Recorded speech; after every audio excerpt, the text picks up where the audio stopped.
Friday afternoon.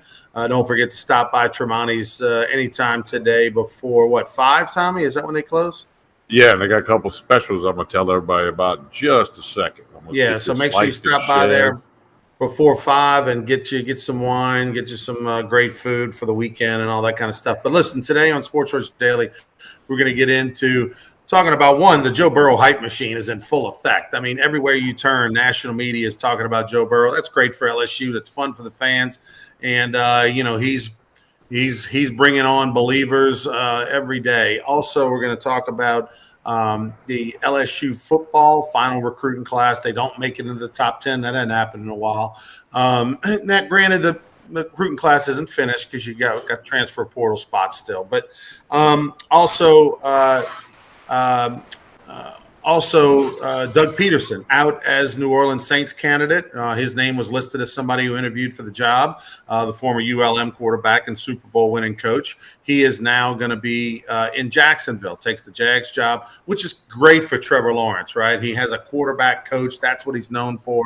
And so we're interested to see his coming years. But Doug Peterson from Louisiana, I'm sure we'll be in Louisiana Sports Hall of Fame one day, is now over in Jacksonville as the head coach.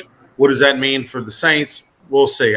Everybody still thinks, Allen is the front runner. We know Bieniemy's going to be interviewing. We'll get into that and a whole lot more. And LSU women's basketball, they find themselves ranked 15th in the country. Of course, the men nowhere near the rankings at this point. No, they're 25. They're actually 25.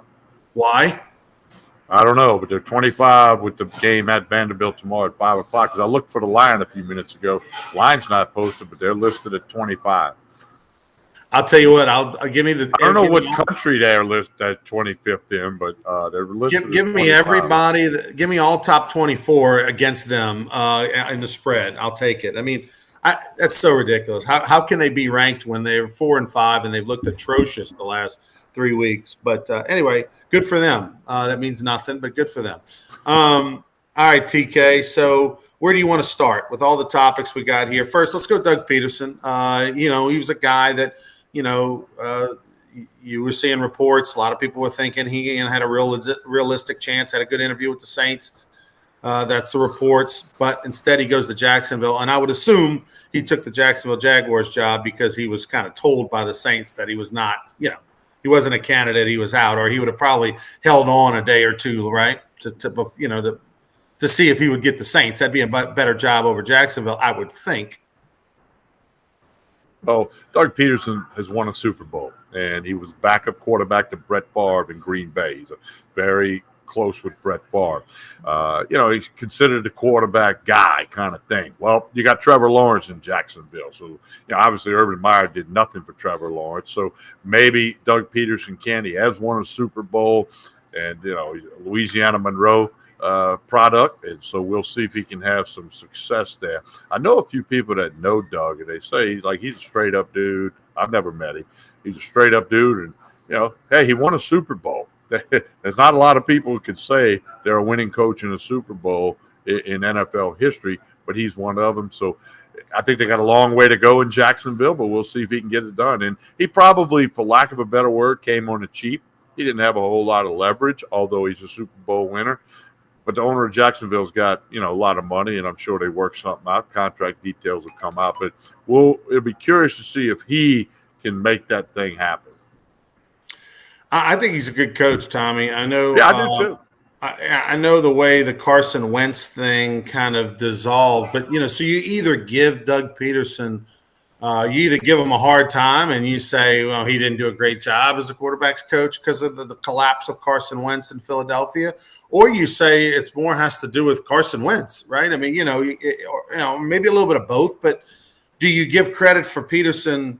The way he handled the Philadelphia quarterbacks, and at one point in time, they all played the best of their ability and won a Super Bowl against the New England Patriots, or do you give him a hard time for the way things ended in Philadelphia? And listen, I don't think you accidentally win a Super Bowl in the NFL. Well, again, in fact, you don't.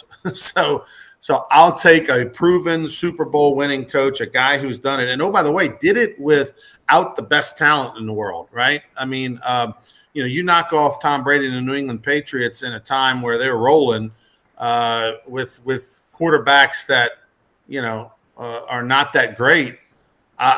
You get more credit than Bill Belichick. Not taking anything away from Bill Belichick, but I think he's a heck of a coach. I think this was good for him, just like Sean Payton stepped away for a minute, and then now he's back in the game, rejuvenated. And I expect Trevor Lawrence is super happy this morning.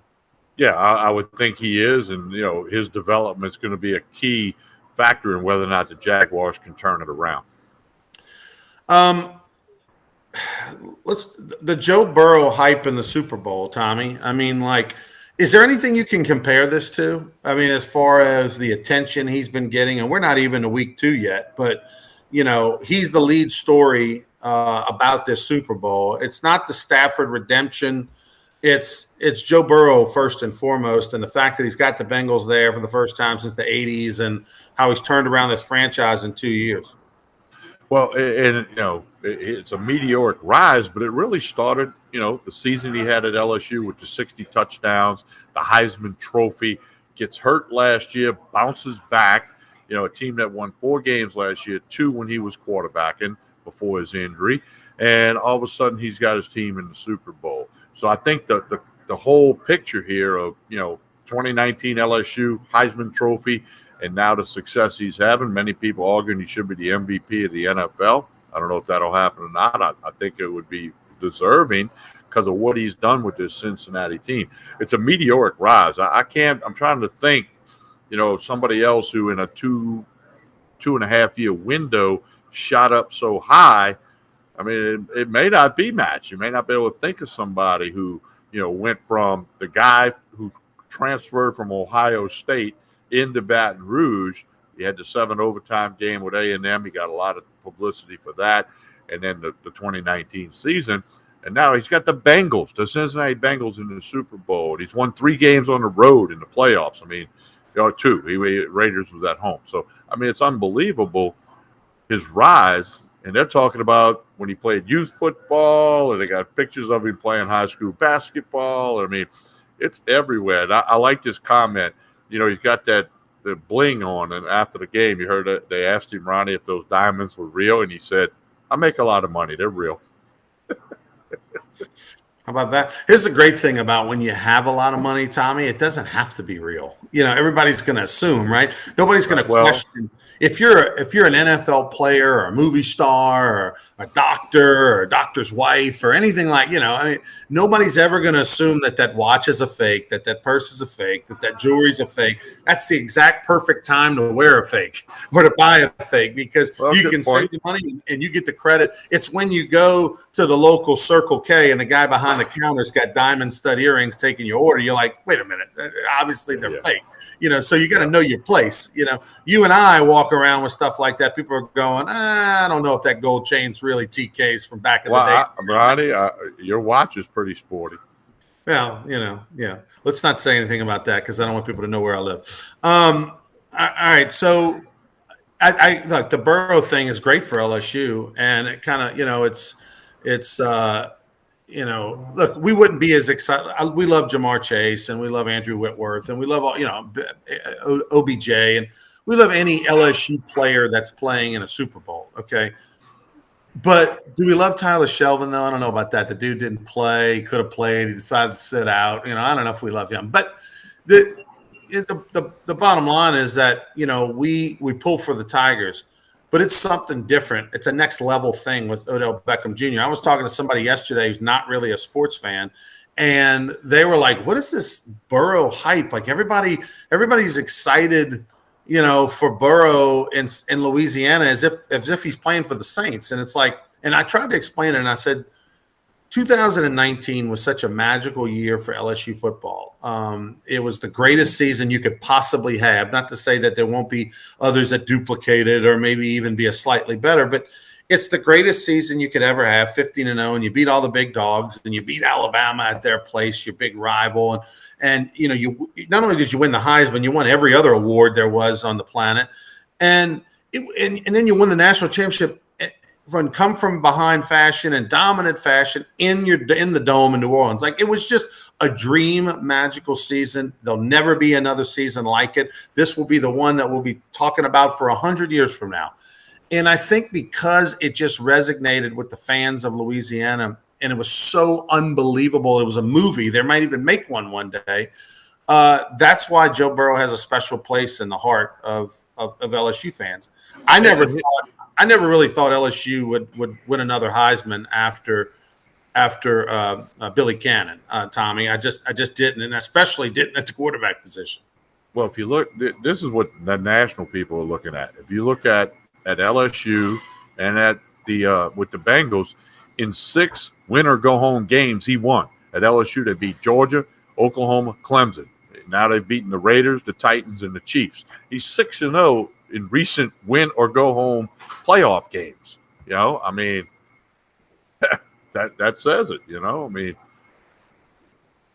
yeah. I mean, he, you know, a good point by Chance. I mean, people in Louisiana know about Joe Burrow, and hey, they're plus $1.80 on the money line. That was 160 the other day.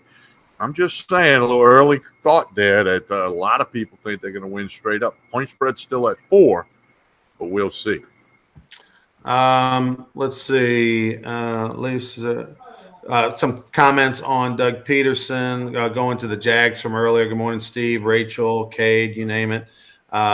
Peterson, the Jags, at least he's a QB has to work with. Yeah. Oh, I mean, if you're Doug Peterson, you'd rather work with Trevor Lawrence in year 2, or would you rather work in Taysom Hill in his 30s, who gets hurt all the time?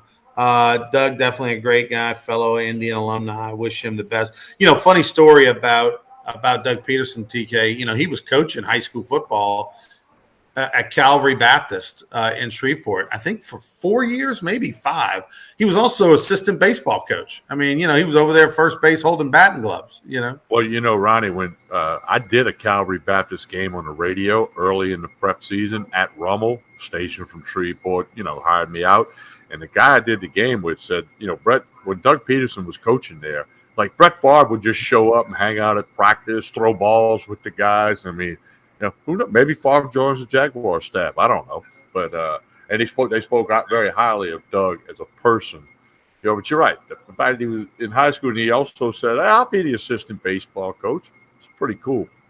Yeah, I mean, everything I've ever heard on Doug, and I don't know him very well, but I know lots of people who know him very well. A fantastic guy. A guy I used to coach, who you know.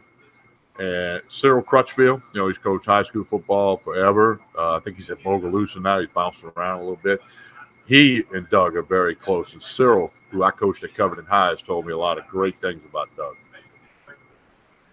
All right, so congratulations to him. You were mentioning the plus 180 on the value on the Bengals. Listen, man, everybody here outside of a handful of people are pulling for the Bengals, unless you got a connection to the Rams or some kind of way, your childhood team, or you know somebody on the team, you're from California, whatever. You're probably pulling for the Bengals because of Joe Burrow and Jamar Chase, right? So why not put a little something on it just to make it fun, and you get some value on your money? Did you see that the furniture guy in Houston bet $4.5 million on the Bengals? Mattress Mac back again. His deal is if you spend $3,000 or more at his store and the Bengals lose, then you get a full refund on your money. Well, he made that bet in Louisiana, and it's the largest mobile bet on an app in history, and he wins 7-point-something million if he gets it correct, because he went Bengals on the money line, but drove over from Houston into the Louisiana state area so he could place the bet. Did you see Caesars came out and said it was the second largest bet they've ever taken on a game like that, Super Bowl, just one single bet? The largest was really 20 years ago, which is surprising that nobody's done bigger since. But the one that was done 20 years ago was the New England Patriots and the St. Louis Rams. The St. Louis Rams were heavy favorites against the New England Patriots. And I can't remember what the line was, Tommy. It was, I want to say it was definitely more than a touchdown. But it was the St. Louis Rams were a heavy favorite against the St. Louis Rams. That game was in the Dome. I was there. That was the Kurt Warner game. That was Tom Brady's first Super Bowl when he filled in for Bledsoe that year. and a single person bet $4.9 million on the money line for the St. Louis Rams to win at minus 900 on your money. Okay, so you're always a manage your money guy, and if it's not a good value, no matter if you think the team's going to win or lose, don't take the bet. You love the pluses, not the minuses. Okay, so you would have hated this bet, but they were minus 900 on the money line. He put 4.9 million and watched that go in a Vinatieri kick through the uprights. So unbelievable. And a Brian Kitchen snap on that field goal. So that's right. Brian Kitchen snap was the one in Houston.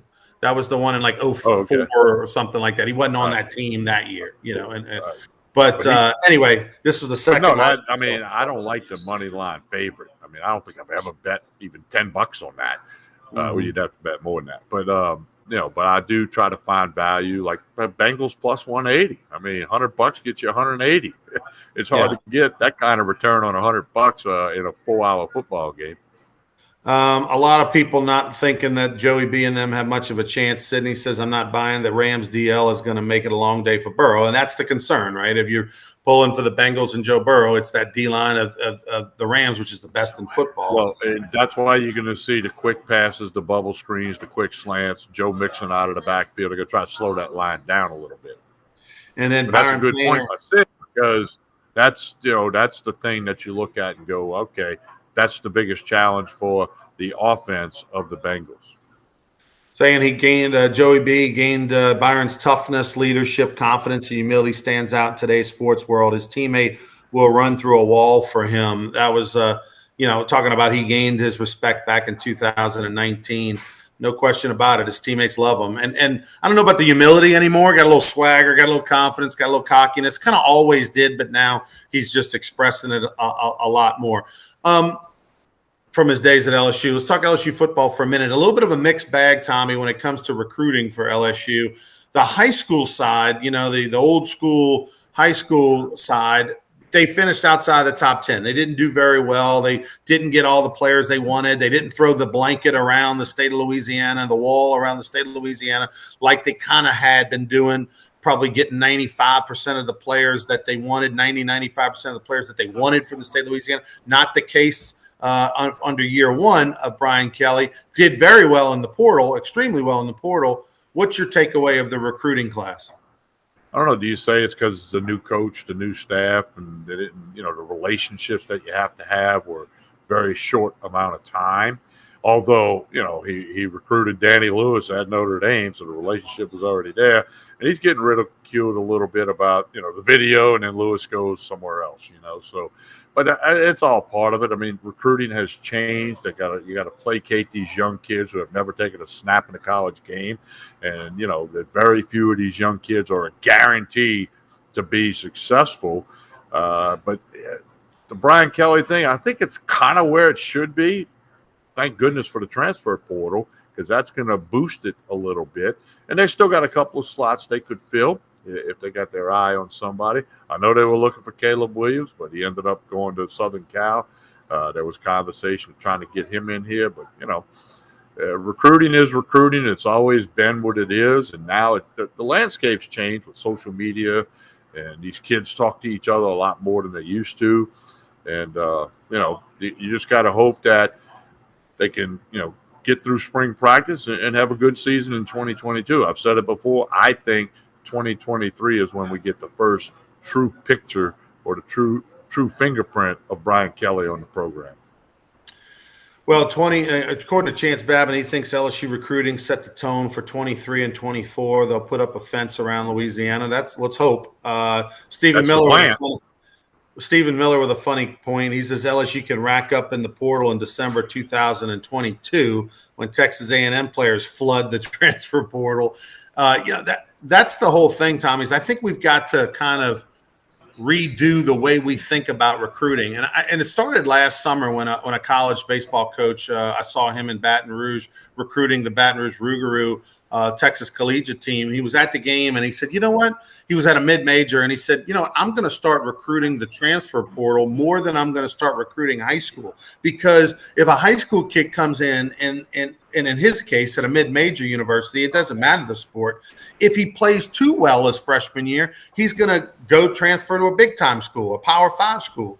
If he doesn't play well enough, he may transfer to junior college, or be unhappy, and maybe you get him. But he'd rather go for a JUCO transfer who's only got 1 or 2 2 years left of eligibility, or a transfer portal guy that's a little bit older, more experienced, who might not transfer multiple times. Maybe he's already transferred once or twice. So it's unfortunate. I think we're going to start looking at these recruiting rankings completely different in the years to come. If the transfer portal stays the way it is, Tommy, there's no sense in really making a giant deal about these high school players. Well, it's a hype thing, but Ronnie, I've said this for 30 years. Back in the day, I had a guy who was big into recruiting back when you actually mailed out a newsletter, because the internet wasn't what it is now. And he used to always say, he was from Slidell. He said, man, you really got to rate these classes 3 or 4 years down the road. That's the true measuring stick. And that's still the same case now. Like this class by Brian Kelly being ranked 13th, 12th, wherever it is, 5th, 6th in the SEC. Next year, when we're sitting here in the first week of February, that class might be a top 5 class. And then, or it might be the 30th class. I mean, you got to let this thing play out. And, I've never really hung my hat real big on the recruiting. I talked to there's 4 or 5 guys I talk to when I'm trying to get a little information, but there's just so much of it out there. But I like the idea of the transfer portal JUCO thing that you're mentioning, because you know more about the guy. You got more info than you do for that high school kid.